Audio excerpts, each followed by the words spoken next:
from PRX. Ladies and gentlemen, boys and girls, friends beyond the binary, and everybody else out there listening. Ears, pets, and maybe a toothbrush. If a toothbrush is listening, hey, guess what, toothbrush? Congrats on gaining consciousness. That's actually big news. But also it's time for bed. So I don't know if you sleep in the medicine cabinet or not, but you know who thinks about that kind of stuff and would I would cradle you if needed. Probably not if you're wet. I'd wait till you dried out. But who talks to a toothbrush? Scoots does, because it's time for Sleep With Me, the podcast that puts you to sleep. Hey, everybody, Scoots. It's time to talk about tonight's sponsor, Helix, and this is going to be an interactive experience or indirect interactive. So you're going to go to helixsleep.com/sleep. That's where I'm going now because I'm trying to pick out a new mattress. I moved. I couldn't bring my Helix with me. I miss it so much. So I'm going to take the sleep quiz. And I'm looking for a queen size. And, first thing you do is pick your sleep position. I sleep mostly on my stomach, a little bit on my side. I do it, I guess, but I'm tossing and turning most nights. So I'm going to pick toss and turn. My preference has changed over the last, traveling. I think I do prefer a firm feel. So I'm going to pick firm feel. Do I ever wake up with back pain? Sometimes I do. So I'm going to pick sometimes. And how often do you sleep hot? Every night is when I sleep hot. I got to stay cool. And so the mattress I got matched with was the Helix Twilight. It's a firm feel, 2-edge support, breathable cover for side sleepers. And I do think I want it with the Glaciotex cool cover and cool force layer. So I'm going to pick out some more details here in a little bit before I get it. But that's how easy it is to find the mattress that suits you and your needs, right? I want the mattress that fits my needs. Doesn't mean it's going to be the best mattress for you. That's what's amazing about Helix and their quiz. You just take the quiz. You see if it fits your needs. You take it with your partner. You pick the mattress you get matched with. And then it comes straight to your door, shipped free of charge, and you just set it up, and you're good to go. I mean, I cannot wait to get back into a Helix mattress. So let me know, take the quiz, let me know what mattress you get matched with, and then Helix always has great deals for our listeners, so check it out. Go to helixsleep.com/sleep to see the latest offers for Sleep With Me listeners. That's helixsleep.com/sleep for current offers. Make sure you enter our show name after checkout so they know we sent you. helixsleep.com/sleep. Thanks, everybody. Sleep With Me podcast is brought to you by Progressive Insurance. You chose to hit play on this episode today. Smart choice. Make another smart choice with Auto Quote Explorer to compare rates from multiple car insurance companies all at once. Try it at Progressive.com. Progressive Casualty Insurance Company and Affiliates. Not available in all states or situations. Prices vary based on how you buy. Hey, everybody, Scoots here. And if you've been listening to Sleep With Me for longer than a year, you probably know me pretty well. You probably develop preferences about the show, favorites. Maybe you build your own playlists in your podcast app. Maybe you've kind of, I'm a part of your life. I'm a part of your routine. And I'm hoping if you've been listening over a year, this is the time you're listening to me and hearing me right now. And you're not changing your mind about supporting the show, but realizing, hey, I have been listening. Holy cow, how have I not supported this podcast?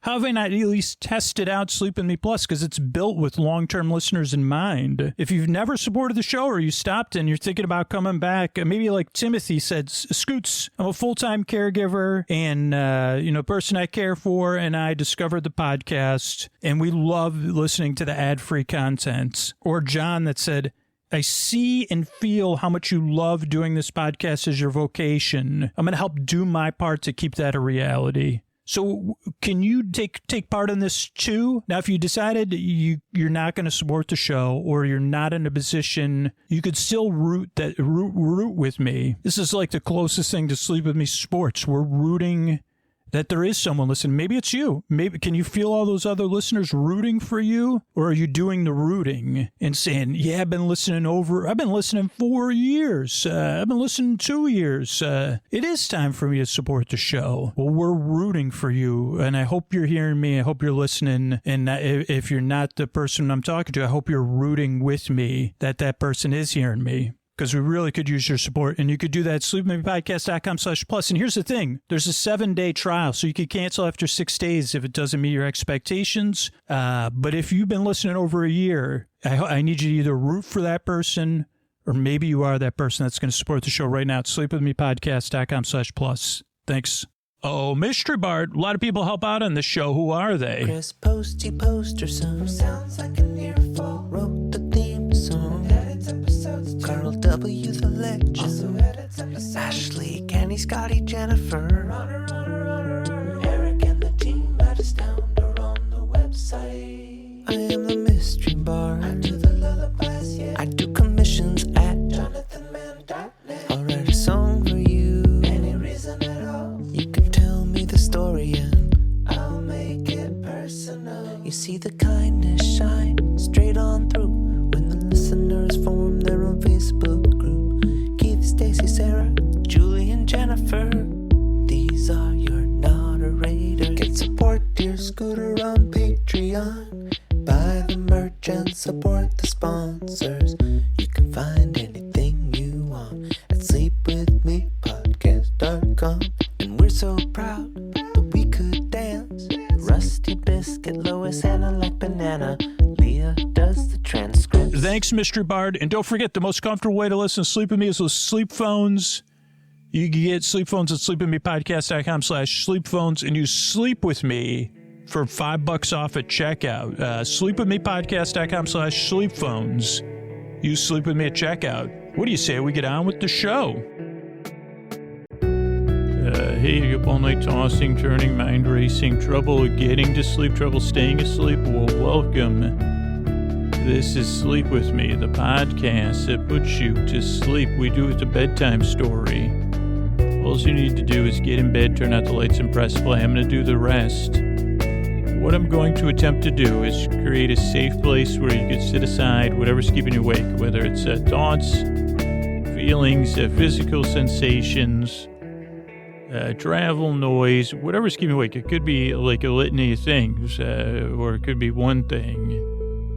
But whatever it is, I'd like to help. So I'm going to create a safe place. I'm going to kind of smooth it. I'm going to sweep it. I'm going to dust it, feather it like with a duster. But no, totally. Everything here is extra hypoallergenic.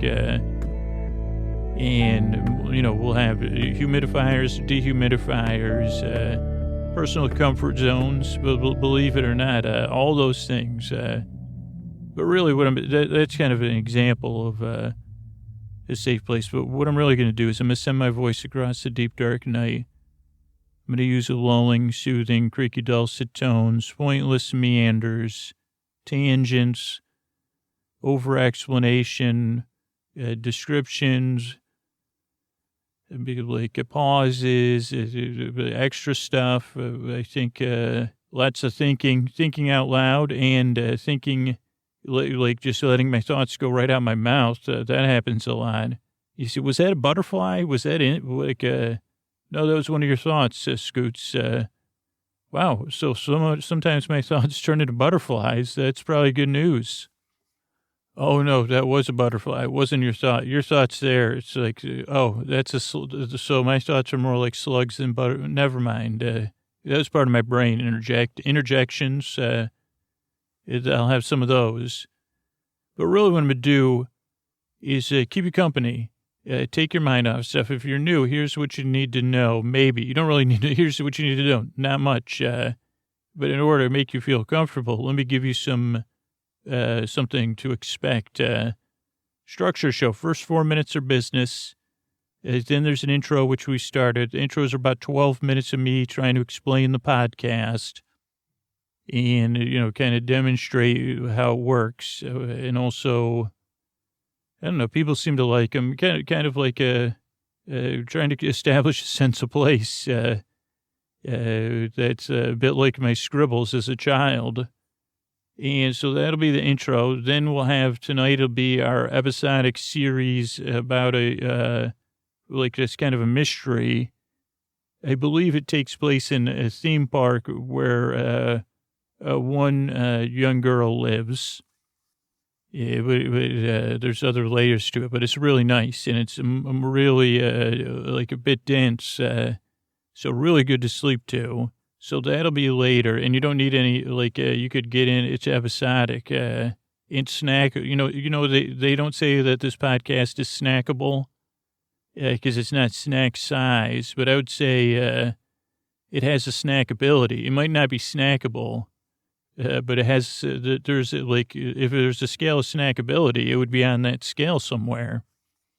And so there's a story, then there's some thank yous at the end. So that's the structure of the show.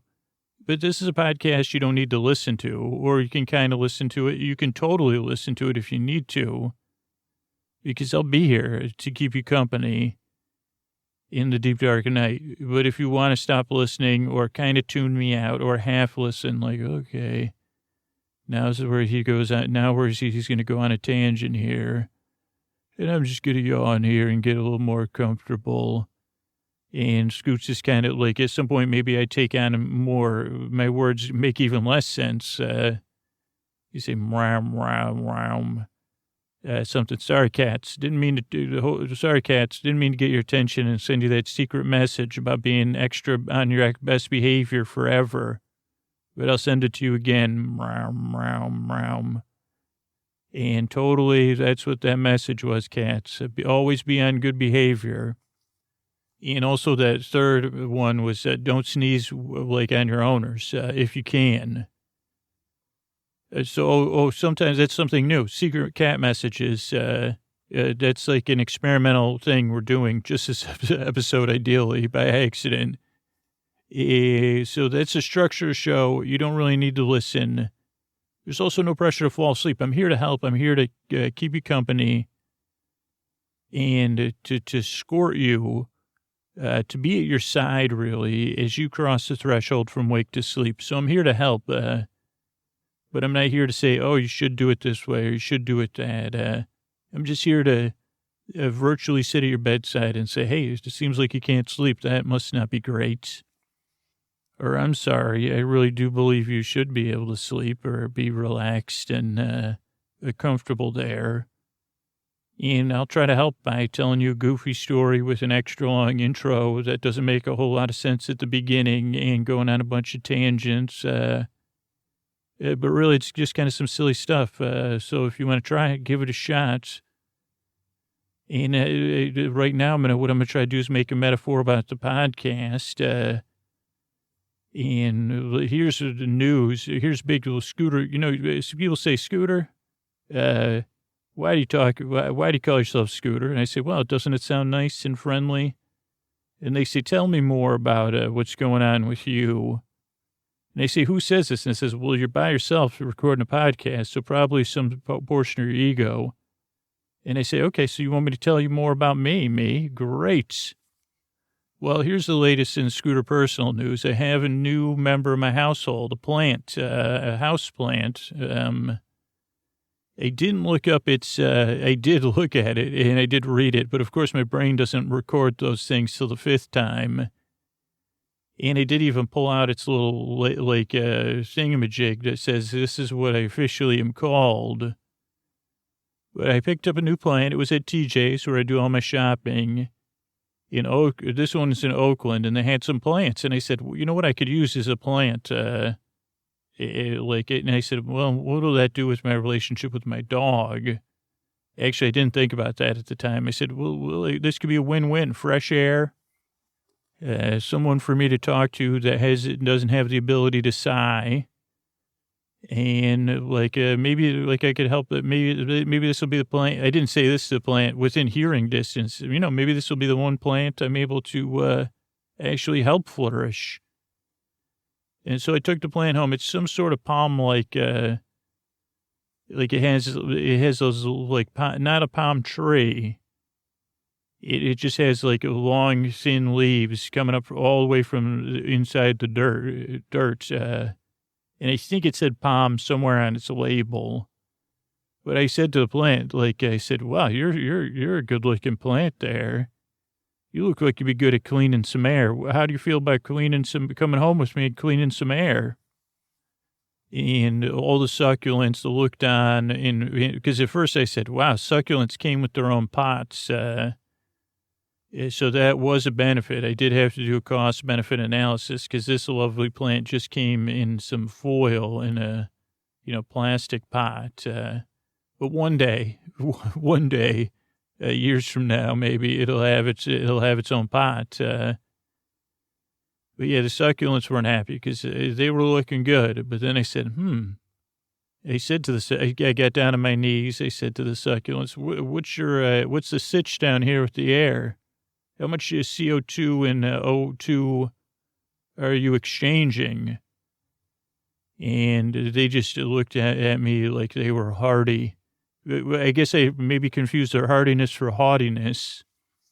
And then the wind blew in like a summer breeze in the winter, and it blew through the hairstyle, like the hair of a moss-based woman that I once fell in love with, but different because these were like longer and straighter strands of palm.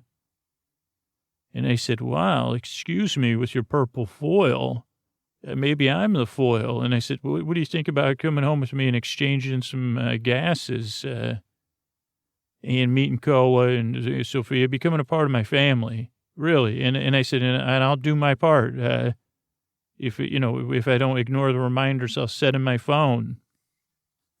And I said, I didn't realize this was one of my goals for this year, but I said, I really would like more plants in my life. And I think it's going to start with you. And the next thing I know, the plant was in my cart, and we were shopping together. We were talking. We were getting looks from the Trader Joe's customers and workers, which, in my hometown, this was a store on the way from someplace where I volunteer. So I said, those people find my behavior stranger than my regular Trader Joe's, where they're used to me chatting up the product, as they say. So I was singing to the plant, and she thinks it's a she, but the plant doesn't have a name yet, and I don't want to, I said I was close, but I said, okay, well, we'll just let your name come organically, hardy har har. I guess, is my subconscious organic? And then the plant laughed, so I said, okay, I have you. You're officially a member of my family. He said, you can't consider yourself a member of this household till you've both laughed with and at me. And so the plant is now within my care, and I consider myself some of the air I breathe is in the plant's care. And hopefully I could get some more plants, but let's just do it one plant at a time. Also, plants, don't hold this again. I'm here to make amends to all plants from my past in the other plant worlds. No need to pull me in there. This will be the one. I'm going to make living amends with this plant. Keep it living amends. So yeah, I'm going to keep the plant company. They heard, they don't talk about that, but they used to say if you talk to plants, it's good for them. And it's probably good for you. But I already talked to, the other day, I was talking over the news, doing a little routine that I do. Before the plant, my daughter said, Dad, do you do this when you're home alone? And I said, you betcha. And she just laughed. She wasn't surprised one bit. It's a different, bits I do, interactive news bit. I like to interact with things, and this plant will be a new thing for me to interact with. And chat with. Maybe I'll chant with it. Maybe that's the thing to really, is put on some Gregorian chants. I think I will do that tonight. I haven't been meaning to do that by myself, but I can imagine it's soothing. So that could be on my list is plant chatting. Well, maybe this could be a couple of series of books too, depending on how I do with this plant. Plant chatting. In plant chanting, it doesn't, it's a little bit too of my, be a book title. So I won't have to see it, not like the plant chanting podcast. You see, you chant at plants, like factories, like to get the workers. No, I chant with plants, like not just Gregorian chants, but that's how I got started because that was the only branded chant I was aware of. But yeah, now that I'm into double entendre books, I'll be doing plant cheering, where I'll be cheering for plants, with plants, and to cheer plants up, and use plants to cheer other people up. So I guess that's a quadruple meaning. That'll be my third book. It'll also be I guess it couldn't be, maybe I should make it my fourth book, plant cheering. So those will be coming out from Gingerbread Press, like probably, in another timeline. They're already published somewhere, very minute alternative, very the least likely of alternative universes. I get, but me chanting with a plant isn't that unlikely. But doing a book about it and getting it published, probably not. So that's what I do. And I mean, literally, that's what I'm doing in that may become my new hobby. Talking to stuff in the grocery store is a hobby. And I don't think it's that different. I mean, here it's different because, one, I'm doing it because once I get out of the house, I get a little antsy. So I have to run some interference and comfort myself. And really, that's why I do it. Sing in grocery stores and talk to Meatloaf is, partially, I feel a little shy, and I just need a little comfort, and maybe my plant needs a little chanting. But here, tonight, right now, I'm here for you. And the reason I'm here for you is because I've been there, tossing and turning in the deep, dark nights. So this podcast is a take on all of that nonsense, but a little different. I'll be here for another 45 minutes to keep you company, to take your mind off of whatever's keeping you awake. If you're new, a lot of reviewers say it took 2, 3, 4, 5 tries to get used to this podcast. But once it did, I started falling asleep. And there's listeners that I hear from on a regular basis that don't fall asleep. So if you can't sleep, I'll be here too. And that's it. Give it a few tries. It doesn't work for everybody. But I appreciate you. Really, I do. I appreciate you trying this podcast. And I work very hard. I yearn and I strive because I really want to help you fall asleep. All right, thanks for coming by. This show is supported by Odoo. When you buy business software from lots of vendors, the costs add up and it gets complicated and confusing. Odoo solves this. It's a single company that sells a suite of enterprise apps that handles everything from accounting to inventory to sales.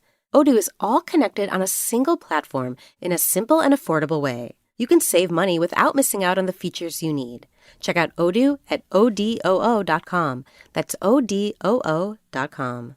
Hey, everybody. Welcome to our ongoing episodic story that doesn't have a title, and I don't think it's going to get one just because I haven't found one. But I'll give you the premise. The premise is hidden within it. And it's a nice little, dense little story to sleep to.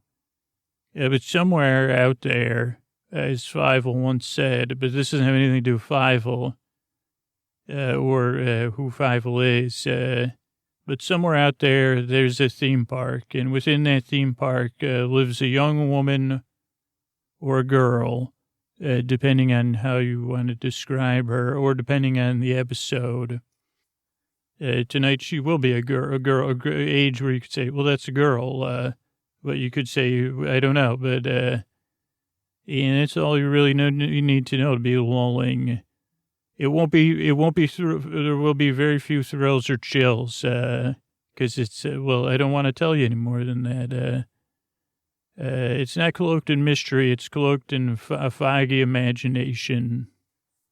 And to transition us tonight, I wanted to go to Wikipedia's article about the gold rush, which is a discovery of gold, sometimes accompanied by other precious metals or rare earth minerals that brings an onrush of miners seeking their fortune. Major gold rushes took place in the 18th century in Australia, New Zealand, Brazil, Canada, South Africa, and the United States, and smaller gold rushes took place elsewhere. The wealth that resulted was distributed widely because of reduced migration costs and low barriers to entry. While gold mining itself was unprofitable for most diggers and mine owners, some made large fortunes, and the merchants and transportation facilities also made large profits. The resulting increase in the world's gold supply stimulated global trade and investment. Historians have written extensively about the gold rush and the relations to a lot of stuff. Gold rushes were typically marked by a general buoyant feeling of a free-for-all and income mobility, in which any single individual might become abundantly wealthy almost instantly, as expressed in the California Dream. Gold rushes extend as far back as the Roman Empire, where gold mining was described by Pliny the Elder, and probably back even further. The life cycle of the gold rush usually starts with a transition through progressively higher capital expenditures with larger organizations, and it may also progress from high unit value to low unit value minerals, gold and silver to base metals. It typically begins with the discovery of a placer gold by an individual, and the gold may be washed from the sand or the gravel by individual miners with little training.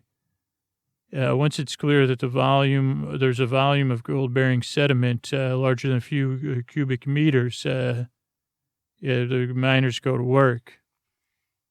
The California gold rush of 1848 to 1505 in the Sierra Nevada captured popular imagination and led to the settlement of California by Americans and the rapid entry of the state into the Union in 1850. Also, it has stimulated a worldwide interest in prospecting for gold and new rushes in Australia, South Africa, Wales, and Scotland. And it also spread throughout the United States. So it's a little bit about gold rushes, which are typically spurred on or symbolized at some point by flowing water, either in a stream or a sluice, flowing gently, gently, gently. I'd wondered how long it would take you to arrive here. To see me. I wondered if I would be the last attraction you would come in contact with. I knew I shouldn't be the first, for you wouldn't have fully appreciated me, the complexity I had to offer. Turns out I wasn't the last, but I was skeptical you would even understand the depth of what I could teach you. The full range of experiences I had to offer as you navigated my twists and my turns, my stories. You know, some of those other attractions look on me with a jealous eye, a jealous air, and I didn't even know if you bring that along with you, that you would presuppose, but I presupposed anyway that you wouldn't understand. How observant were you? How observant could you be? Of course, it was an easy story for you to observe, but would you understand what I wanted you to understand about negotiation, about give and take, about passivity, and taking control, about all or nothing or slumped shoulders. But as I observed you and heard about you through the attraction grapevine, we'll call it, those attractions that aspire to speak with me, you didn't bring your own agenda, you developed your own agenda while you were here. A caretaker had preceded you and was able to do a lot of upkeep and putting things back in order.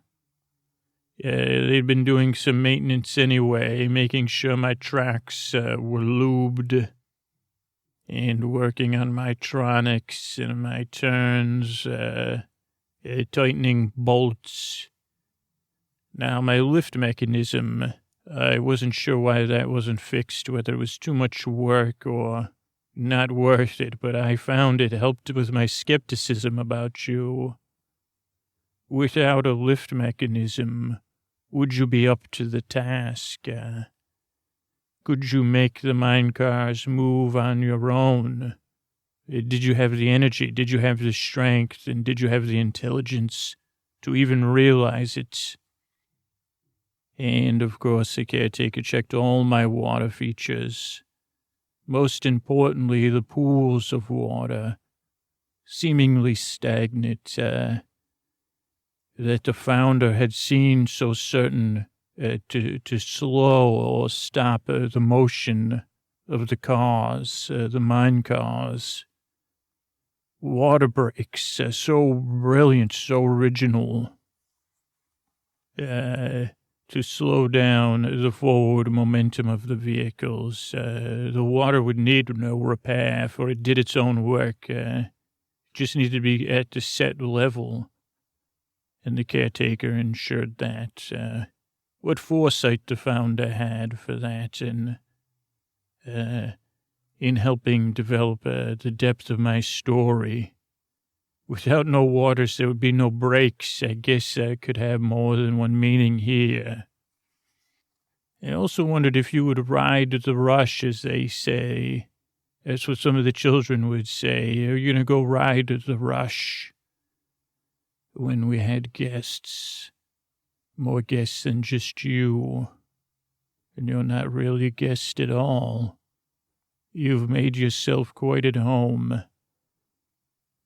But I didn't know if you had it in you to ride the rush. Would you watch the rush or ride the rush? Or neither? And you arrived and you sheltered yourself in the loading area for a time. Setting up, it was a nice spring. Warm, so the open air, but the cover of the loading area sheltered you from the rain, but the breeze kept you cool at night. And you sat there for a time. I don't know if you were watching me or I was watching you, but then you set out on the track, and I had to laugh because you headed off in the wrong direction. But I guess I couldn't be too judgmental because it did make sense. You headed right into town, a western town, which, was just a false front, which you would know. I guess you didn't know that when you first set out, and your hand would play another part in that. And that was the first town you encountered, which I said, this will be interesting observing her. And you looked at the schoolhouse from the outside. And, the caretaker had some of the audio even working there, which was just sound effects that your location triggered. So when people were waiting in line, they could hear the children studying. And you tried to rush in, but there was nowhere to rush to other than the front of the schoolhouse and the front of the clinic.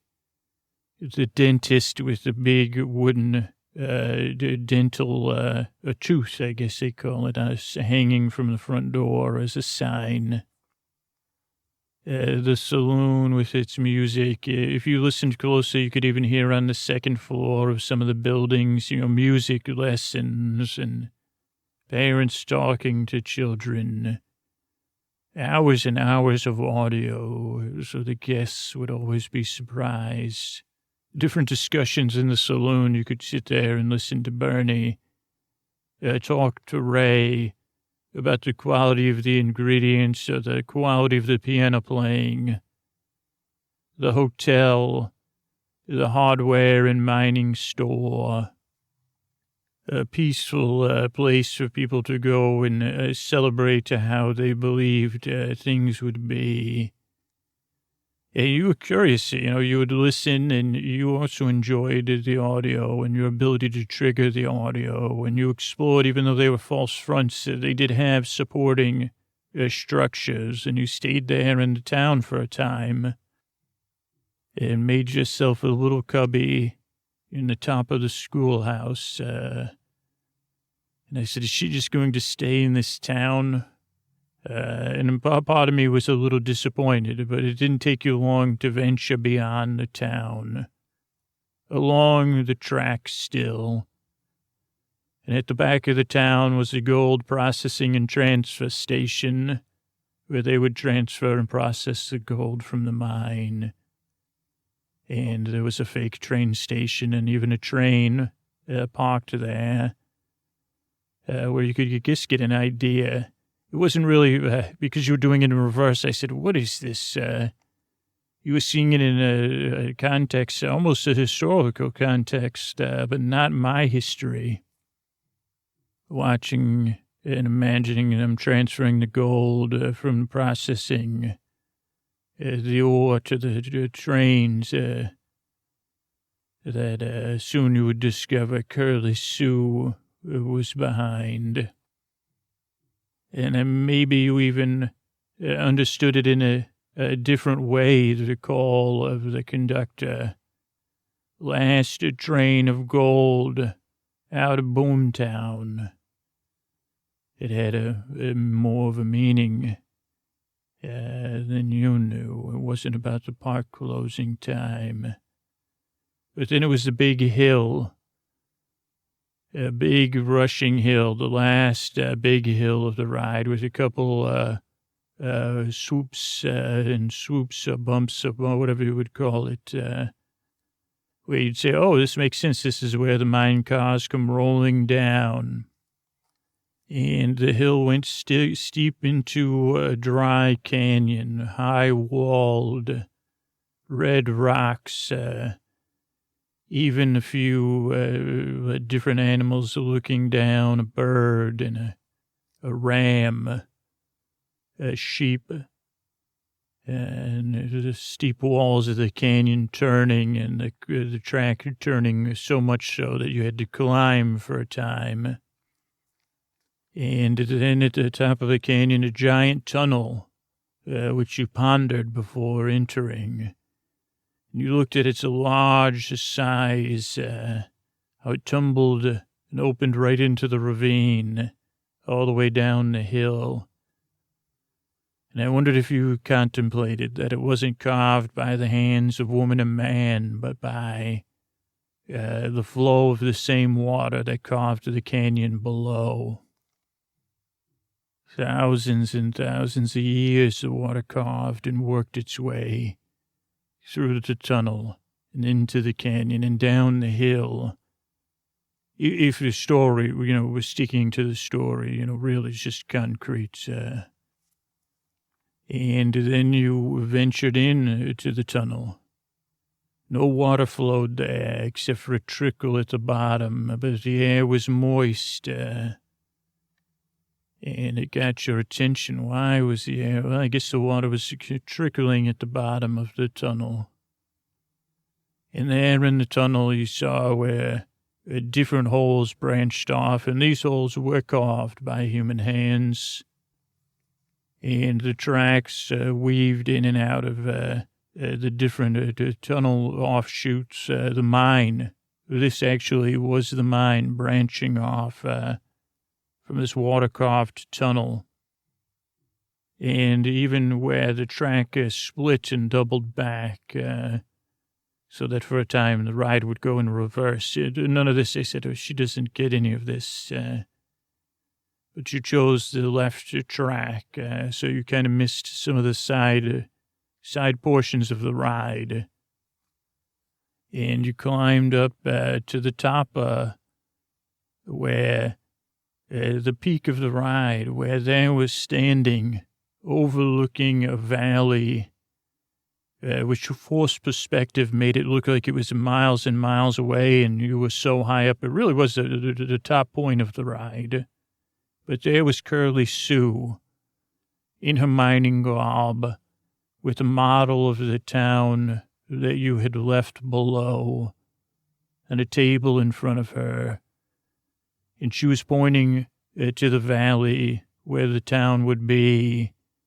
And you could even see Wait, I didn't come from there, but it almost looks like I did, this forced perspective. You climbed down into the valley to see that it wasn't hundreds of feet away, but it seemed as if it was. That's called forced perspective, my dear. But I guess you forced yourself to get to the perspective.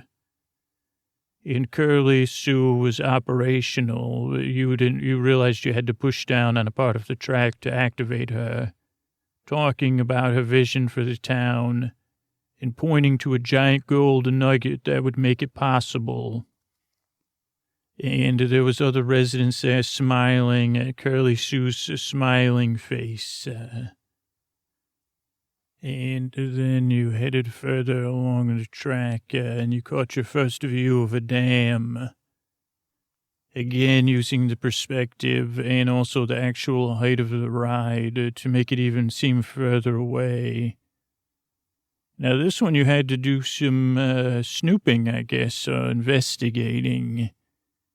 For the dam stood there, but the water was just a trickle. Until you headed back further along. I guess you had learned from the Curly Sue tronic that you needed to trigger the water flowing. It saved energy that way. But when you triggered the water, you saw how the rushing water was headed. And again, because of the perspective, you said, oh, that's the mine, that's the tunnel. But then it would be diverted away by a rock and earthen dam rushing to the side of the tunnel, where a few miniature atronics who looked like, they were just far away miners was standing dry in the entrance to the tunnel. And you said, if that was, if the water was really rushing, those miners, the dam's keeping them. And you followed further along the edge of the dam. And then the track turned so you'd look, that was off of the left side of the car. And then it used the right side of the car, another turn, so you could see your first view of a steamboat. Which, because you spent so much time at the park, you weren't totally shocked to see a part construction vehicle, part robot, a steam machine, once called a steam person by the inventor Flockmacher. But these steambots were purchased and employed. You would soon find out who they were in the employ of. But at first you jumped over the helping Curly Sue build this dam, divert the water. And as you traveled a little bit further on, you saw, and again, you had to trigger this, but the steambots pushing the top of a mountain off into the valley to begin the mining process. A very fancy and interesting effect with projection. I couldn't believe the miner got that working again, and real effects. And water and sound. And once it cycled through twice, it never worked again, which you kind of seemed disappointed at, but you got the gist. These steambots had moved part of the valley and created a new path for the water. And then you headed down the lift hill, the main lift hill. Now, you did miss, I can't judge you right away, but I will, that you did miss another turn in the track, but it was hidden, so you headed down the main lift hill, where you saw Curly Sue talking to one Edward Panua, the person giving the steambots, and seemed to be shaking hands and making a deal. The steambots behind Panua, and Curly Sue smiling and giving Panua in one hand a bag that said gold on it, a big bag of gold. And even further behind Curly Sue, it was dramatically enlarged, but it was 2 sets of contracts, and you studied them, and actually the creators, the engineers had put a lot of work into the language of the contracts for immersive purposes to create a superior attraction than I am. And the one contract was Curly Sue's first offer to Panua, which was a stake in the mine, and described a kind of partnership, but Curly Sue had crossed it all out, and Panua had to put no. And then the contract that was signed at the bottom by Dwa Panua and Curly Sue, witnessed by some town person, Harold Hamburger was the name on there to be funny for some reason. It described a payment of gold to Panua instead of, just straight gold or some, I can't even remember the pounds. And then after that, lower down the climb hill was another tronic of Curly Sue planning out the vision for the mine and figuring, if I could just move the dirt. And that was another good effect. It was Curly Sue actually moving real dirt. It wasn't dirt, it was ground plastic. And actually inside the plastic was metal, so it was magnetized. That's how it majestically, if your ride ever got stuck, the dirt would majestically turn back flat, so that Curly Sue's character could then make it into a dam, which then would be remagnetized into the dam shape. I hate to tell you all this, but you figured it out anyway. And seeing, this just might work. And then a scene of Curly Sue buying a claim and them pointing to the map right in the middle of the river, pointing to there, and everyone laughing at Curly Sue. And then yet another Curly Sue, a lot of main character in this ride, of course. Then at the beginnings of the ride, the lift hill, where Curly Sue was walking through a town, not like the town you had left, more like a collection of tents, a camp, I guess. It wasn't a town. Spent so much time there, I call it a town. With children without shoes and people sneezing, and Curly Sue cooking and bringing food and sharing with all the other miners, just trying to, get by. And that was where the ride started. And again, it reinforced it. They called it Curly Sue's Folly, was where they pointed up the hill.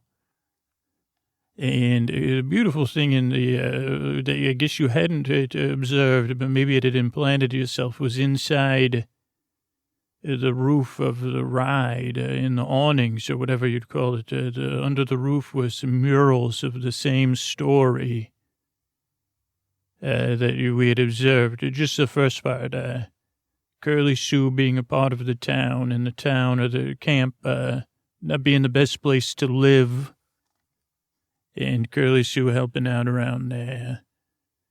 And then Curly Sue buying a claim in the middle of a river, not just a river, a rushing a canyon. And everyone laughing and saying, Curly Sue, like you're not going to be able to mine there. We like you, Curly Sue, but you're a goof.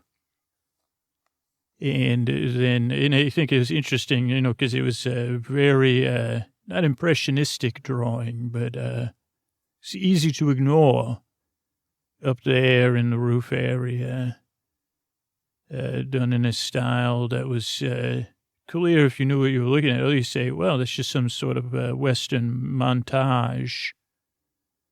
And then Curly Sue getting the idea for the mine and actually filling in some gaps of Curly Sue pushing rocks and stuff, and that not working. And then again, more backstory. Flockmacher, the inventor of the steamboat, and Edward Panua at a World's Fair making a deal for exclusive distribution of the steam person. And then eventually Curly Sue making a deal with Edward Panua. And then the building of the mine. And all those things. But again, easily forgotten. But very well, the paint they used was quite they had a sealant over it. So it's lasted some time. I'm a well-made attraction. And there in the load area, the caretaker only restored 2 of the mine cars, not the usual full train. And you sat in the mine cars for a while, and you pondered, and you tried to get the ride started, pressing buttons and wandering around and trying to find the machine room and finding it, and nothing going on. You could see the power running to the tronics and the audio and things, and the big water pumps, which you kind of said, what are these big water pumps? Because you hadn't seen everything. You thought you knew it all. But eventually, after some testing, you realized you would have to push the 2 mine cars up the lift hill. Because of because it couldn't roll backwards, with every click, you could relax. So you managed to do it, and I think it made you stronger, pushing the car up a little bit at a time and taking a few days and soaking in again the beginnings of the story, the camp and Curly Sue's crazy idea. And in this part of the ride, sometimes the audio worked and sometimes it didn't, so you kind of you said, okay. And you liked Curly Sue a little bit, patting Curly Sue on the shoulders, but only a pat. You didn't hug Curly Sue. And Edward Panua, I think there was a way, even Edward Panua's face was constructed in a scowl that kept you at guard. And I liked how even when you were pushing the cart up, you took time to kind of... You lived in the camp for a time. Those tents actually, obviously, if it's a tent on the outside, it's a tent on the inside. And pretending you were Curly Sue and trying to dress, taking some of the clothes off the childrentronics and putting them on. One thing I forgot to mention in the mural that wasn't there was Curly Sue's initial mining attempts. Which kind of explained Curly Sue's a little bit of gold she had to sell, to give to trade with Edward Panua for the steamboats. And it was just a rental. I guess that's not apparent. But Curly Sue's hard work, and Curly Sue, trading her kindness and her support around town for tiny, tiny scraps of gold that she saved up. And finally you got the car to the top, and you wondered before you pushed over the hill, you already had enough experience with attractions to know the cart would start to roll. And so you scouted ahead, and that's where you noticed the turn through the doors, and that it was going in somewhere. And so you scouted it out ahead of time and saw that the car turned into the inventor's workshop, and went through, and so you figured out you could close. There was also doors on the other side of the inventor's workshop, which you found some sandbags. And you said, well, I'll slow this car down here if I don't want to keep going into the unknown. And that was the first part of the ride that was surprising to guess. It looked like the car was going to go one way, right to Curly Sue's vision for the town and the mine and all that, but it really went left into the workshop where Flockmacher was with Edward Panua. And Panua was laughing at Curly Sue, and Flockmacher was saying, this is never going to work. But the ride, the car itself would have to, dodge industrial equipment working on assembling the steambots and, vats of things. So it was a fun part of the ride, and it was in that dark day glow night ride style. But it was mostly just that more underlying Edward Panua, which rhymes with manure.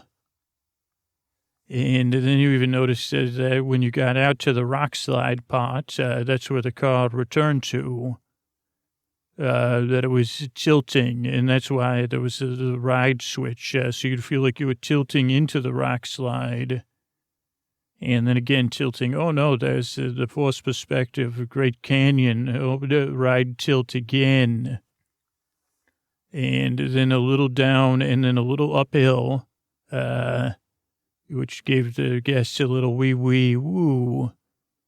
But it would actually, your car got caught on the hill because it didn't have the little drive it needed to just go up a few more clicks. So you had to push it up again up the crest. And then the car ran back down towards Curly Sue's vision. And then you heard the sound of rushing water.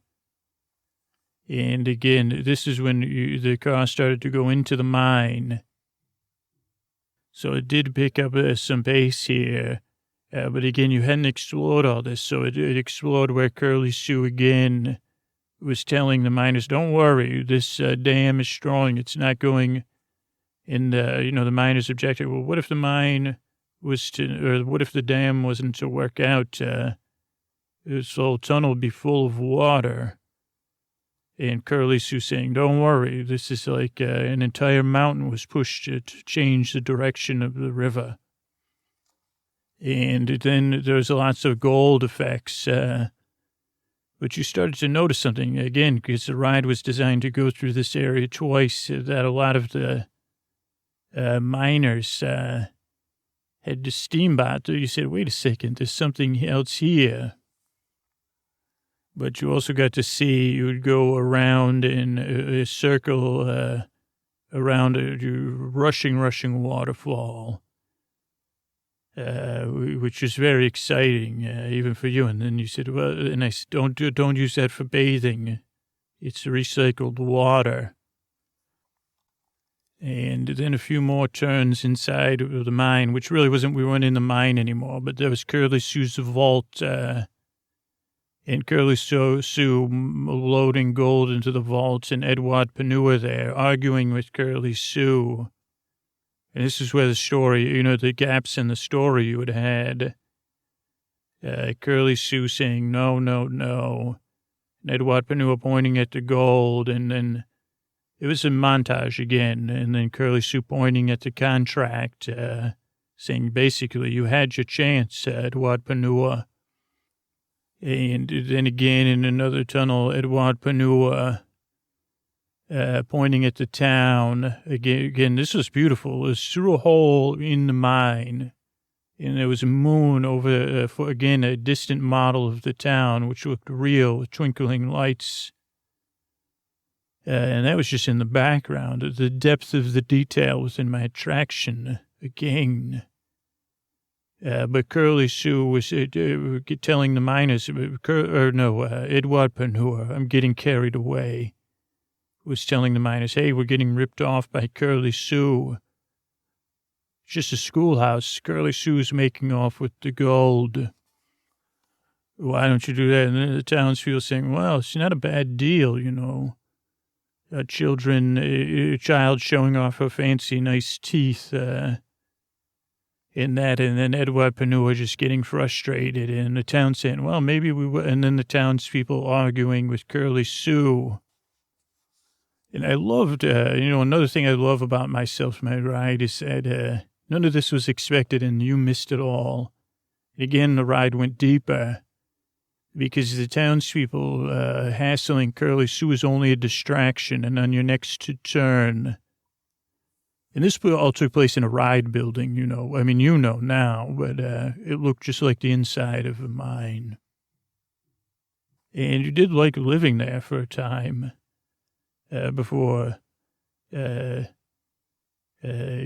you stopped the ride. You stopped the ride so often, and then you'd have to push it back. And I said, she is going to be a very strong young woman. I never thought she'd continue to stop the ride. I thought you would just ride through it just once at first to see it. And, of course, I assumed you were stopping it because you didn't want to ride the rush. But you seemed to be getting at the bottom of what the rush really was. And so you would restart it and take your time, your sweet time, I guess.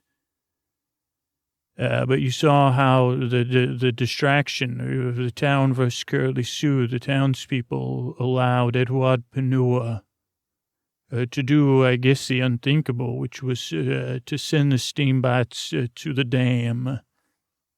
And again, one of my premier set pieces, I think they call them, of design. And again, a nice full moon night scene of the town at an opening in the mine that looked out over the valley and the dam. And the townspeople discuss, and this was 2D, but 2D moving pieces, thematically going along with the style of my attraction. Everyone arguing with Curly Sue, but then in the backdrop, Edward Panur and the steambots moving the base of the mine and the top of the mine at the same time, and Panur laughing, and then Curly Sue turning and saying, "Oh, no, everyone in the mine carts." And he said, "Oh, wait, the perspective of the ride has changed. I am a townsperson." And then water spraying through holes, more of a gimmick to spray you in the face or the hair. And the ride twisted and turned till the dramatic exit back where you had climbed up, but now is much different, for you heard sound effects and real water sound effects rumbling. And then you did see, not Curly Sue, but Edward Panua and the steambots twisted to the left and them getting caught in the water. And then people jumping in a minecart. So he said, well, is this a mirror image? Or so some confusing things. And then the dramatic portion of the ride, the big hills and turns, but not just hills and turns, with water swooshing first ahead of the minecart, and somehow you say, I just missed that water. And then another turn and the water rushing behind you. And then another turn and into the canyon and the big tunnel, and the water actually chugging behind your car. And people in my heyday could not believe this, and they even said, how is this, a good idea? And the engineers explained it all. But, just a swift run down the hill to stay just ahead, and Curly Sue, you'd see reflection. I liked also the shadow effects towards the end of the ride, where you would look at the shadow of your car, what you thought was the shadow of the car you in. It really was a projection of Curly Sue and the townspeople in a mine car getting away. And then racing down the water, bursting, thundering, and you just heading in, and then the whole town getting flooded, water flooding out all the second and first story windows and doors. Again, looking like it was going to, just a special effect, though. As you broke in the water would slow down the ride. But it was also an oh no moment, because as it slowed down the ride, you thought you were going to get swooshed by water coming out of the town's windows. But really, the water, it was just a sound effect. So, a look effect. The water was really rushing, but it wasn't ever, a little mist on the face, and that was it. And then if you really listened, you had to pay attention for the final part. But it was the people of the town. Most people were too busy cheering to hear the people of the town say, well, Curly Sue, can't you rebuild the town? There's no worry. And Curly Sue saying the last gold headed out and the last train out of town. It was the last payment due to build the town. My mind's tapped out. But you heard it, and you heard it clearly, because there was no other guests there, no cheering. And I saw your face go across. And then you rode the ride over and over again, as so many guests did. You didn't have to wait in line. You did have to push the car up the hill, so, which probably took longer than waiting in line, but maybe less frustrating, and made you much stronger. But you rode it again and again with this cross look on your face, and then you got out of the car too one time.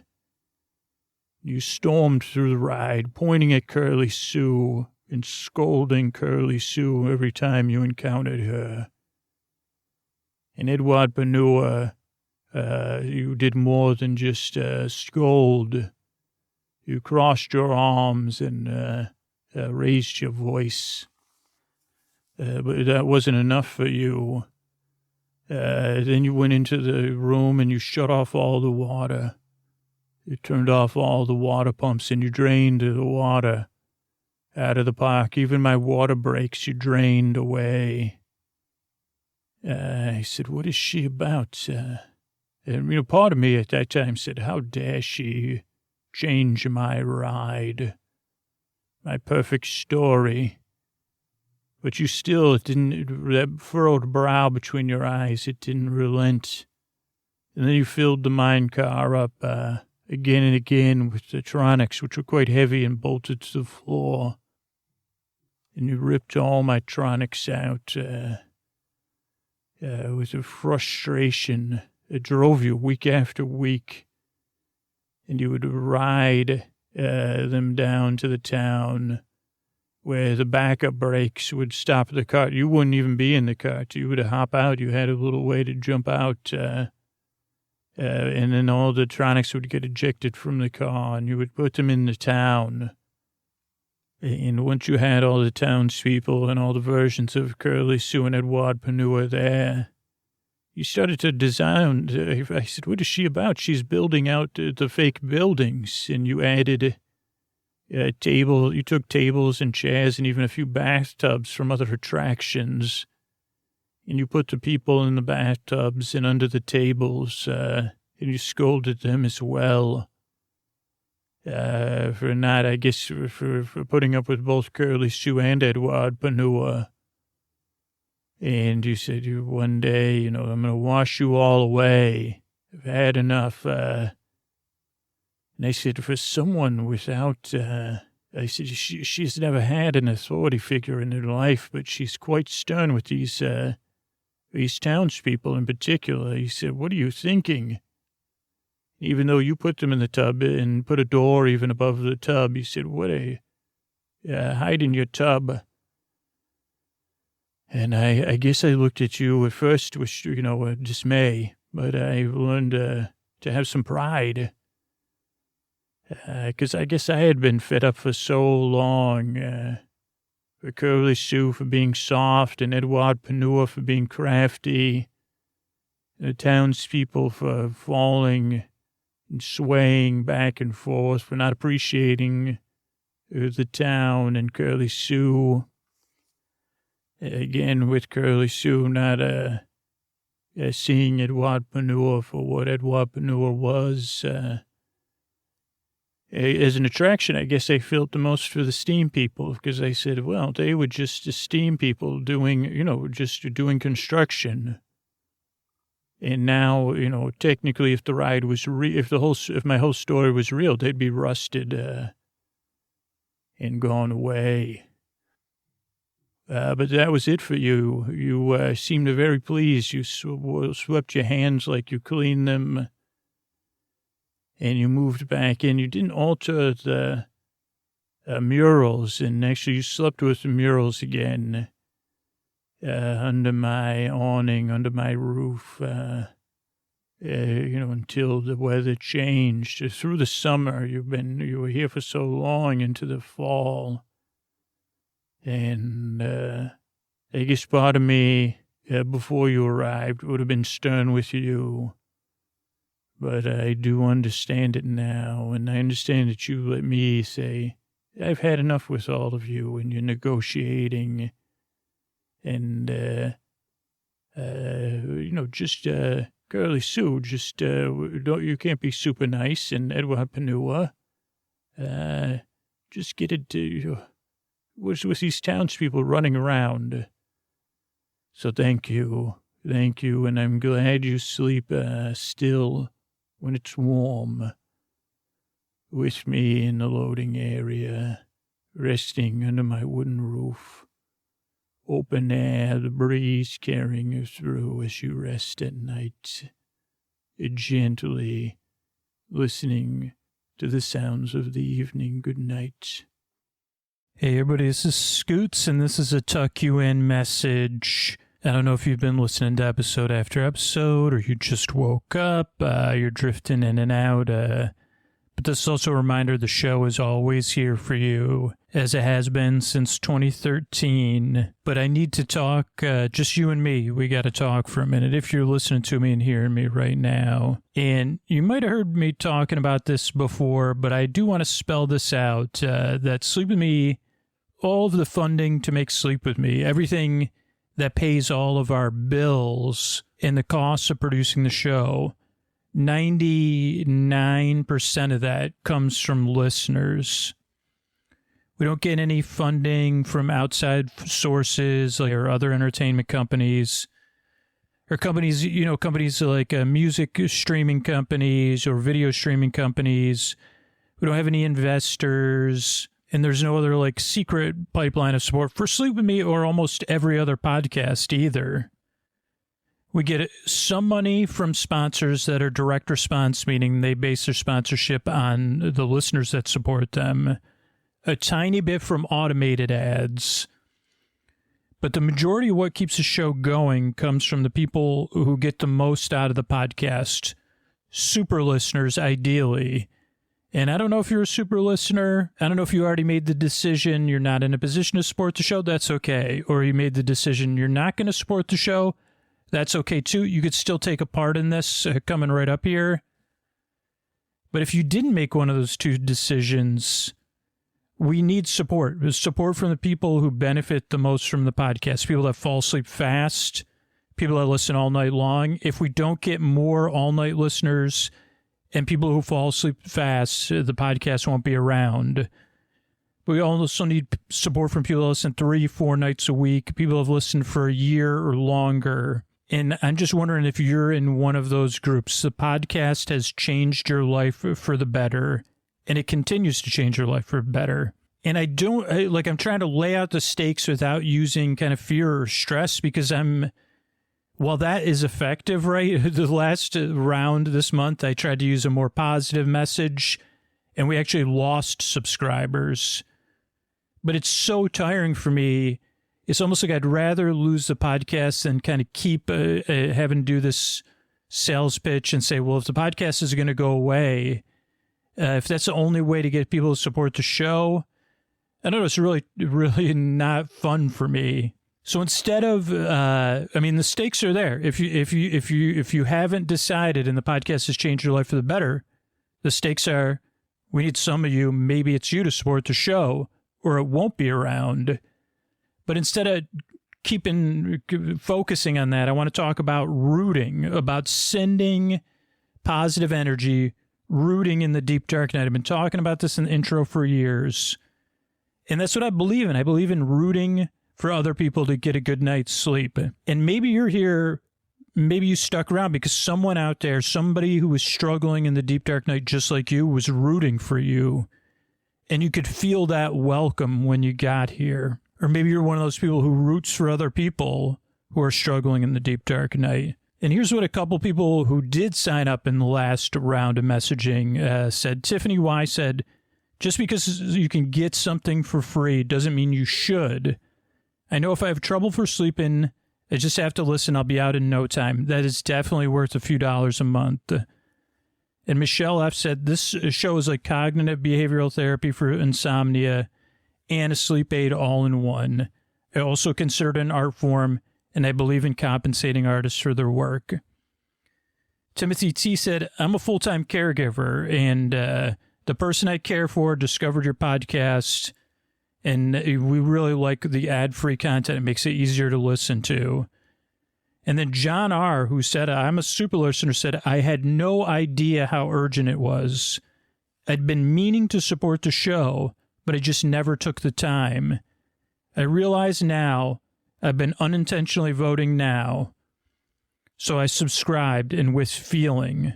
So what I'm asking is, are you the one person everybody else is rooting for? Like, just to overcome whatever it is, putting it off or saying it doesn't matter, it matters, or somebody else is going to do it?